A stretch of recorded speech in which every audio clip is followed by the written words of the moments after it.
تو conventional questions کے ساتھ جو ہے وہ کانسیپچل کوشچن جو ہے ہم نے انہیں تجویز دی تھی کہ آپ چوائس میں دے دیجیے گا، اس طرح سے بچوں کو پابند نہیں ایسا کریں۔ انہوں نے کیا کیوں ہے یہ ذرا بتا دیں ہمیں۔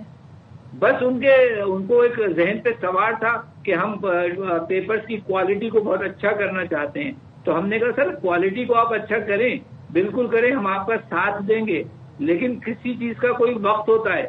اگر 3-4 ماہ پہلے ہمارے پاس حیدر صاحب بات یہ ہے کہ یہاں پر بچوں کے سینکڑوں بچوں کے مستقبل کا سوال ہے، جن بچوں کا نقصان ہو گیا وہ اس نقصان کی بھرپائی کیسی ہوگی؟ جو بچے نقل مار کے پیپر دے رہے ہیں وہ ان بچوں کا حق مار رہے ہیں جنہوں نے دن رات محنت کی ہے اور جن کے پیپر کمپلیٹ ہوئے پیٹرن سے ان کا نقصان ہوا، ان کا اب کیا بنے گا؟ جو کانسیپچل پیپر جن بچوں کو سمجھ نہیں آیا، نہ کبھی انہوں نے اس کی تیاری کی، نہ کبھی کوئی ماڈل کوئی پریکٹس پیپر دیا اس کا، نہ کبھی ٹیچر تیار تھے ان کے اس حوالے سے۔ اس کی تو دیکھیں بھرپائی کا کوئی طریقہ نہیں ہے سوائے اس کے کہ ہم جو ہے وہ اپنا احتجاج ہم نے انہیں ریکارڈ بھی کروایا، اور بورڈ چونکہ خود ایگزامینیشن باڈی ہے اور وہ خود مختار ہے، تو اب وہ ان سے ہم یہ مزید بات کریں گے کہ اس کا طریقہ ہو سکتا ہے کہ جو بچے ان کانسیپچل کوشچنس کی وجہ سے اپنے پیپر کو اس اچھے انداز سے نہیں کر سکے جتنا وہ اچھا کر سکتے تھے، جتنی اچھی ان کی جیسے آپ کہہ رہی تھی کہ تیاری ہے، تو انہوں نے جو تیاری کی تھی اس کے حساب سے وہ کنونشنل پیپر آنا چاہیے ٹو لیٹ۔ یہ آپ لوگوں کی ذمہ داری تھی کہ میک شور کرتے، ان سے کسی طرح کا کمٹمنٹ لیتے کہ 11th آر ایسا نہیں ہوگا نیکسٹ ایئر سے ہم اسے امپلیمنٹ کرنے جا رہے ہیں، لیکن ابھی آپ بچوں کو ایسا کوئی شوق نہیں دیں گے کہ پیپر سامنے آئے تو ان کی تیاری کچھ اور ہو اور بچے جو ہیں پریشان ہو جائیں۔ یہ میک شور کرنا آپ لوگوں کی ذمہ داری تھی۔ جی یہ آپ کی بات بالکل درست ہے۔ ہم نے 31 مارچ تک اور پھر اس کے بعد 3 اپریل تک چیئرمین صاحب کو واضح طور پر نہ صرف یہ کہ کہا کہ آپ ہرگز نہیں دیجیے گا، ہم نے اپنی طرف سے ماڈل پیپرز بنائے آپشنز کے ساتھ کانسیپچل کوشچنز کے، اور وہ ہم نے یعنی سوشل میڈیا پر وائرل کیے اور بورڈ آفس کو دیے، چیئرمین صاحب کو دیے کہ آپ کس انداز سے جو ہے وہ بنائے پیپر کہ آپشن میں کانسیپچل کوشچن رہے اور کنونشنل کوشچن جو ہے وہ بچہ اٹیمپٹ کر سکے۔ لیکن اب افسوس کے ساتھ کہنا ایک اور بات بتائیے گا حیدر صاحب، ہمارے پروگرام میں کچھ دنوں پہلے چیئرمین میٹرک بورڈ تھے ہمارے ساتھ موجود، انہوں نے بتایا کہ اس دفعہ ایسا نظام متعارف کروانے جا رہے ہیں کہ نقل کا تو سوال ہی پیدا نہیں ہوتا سرے سے، اس میں واٹر مارکس آ رہے ہیں، پیپر کے اوپر QR کوڈ ہوگا، اس کے باوجود پراپر سرغنہ ریکٹ سمیت ابھی پولیس نے کریک ڈاؤن کر کے گرفتار کیے ہیں کہ اکانومی چل رہی ہے نقل کے اوپر، یہ کیسے ممکن ہوا؟ دیکھیے بات یہ ہے کہ جو ذمہ دار ہوتا ہے اور جس نے کام کرنا تھا، ٹھیک ہے، وہ کبھی بھی یہ قبول نہیں کرتے اور وہ سب یہی کہتے رہتے ہیں کہ اچھا ہے اچھا ہے اچھا ہے۔ آپ سمیت پورے نیشنل میڈیا نے، تمام یعنی شہر کے رہنے والوں نے خود اپنی آنکھوں سے دیکھا کہ صورتحال کس قدر ابتر رہی۔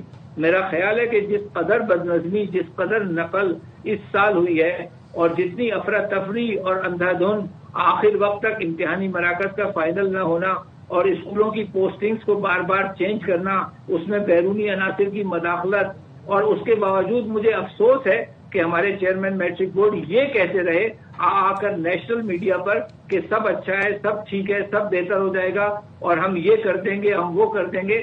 تو زبانی دعووں سے دیکھیے، میری گزارش یہ ہے کہ اگر 1000 لوگوں کا بھی کوئی پروگرام کرنا پڑتا ہے نا ایک دن کا، تو اس کے لیے پوری ایونٹ مینجمنٹ کرنی پڑتی ہے۔ افسوس کی بات یہ ہے کہ ادارہ 3,85,000 بچوں کا امتحان لینے جا رہا ہے 15 دن کا، اور اس کے لیے اس کی کوئی پلاننگ، کوئی پریپریشن، کوئی ایڈمنسٹریشن ہی نہیں ہے۔ تو چلیں اسی سے جڑا ایک سوال آپ سے حیدر صاحب، جب اس طرح پالیسیز آتی ہیں تو کیا آپ لوگوں کو آن بورڈ نہیں لیا جا سکتا؟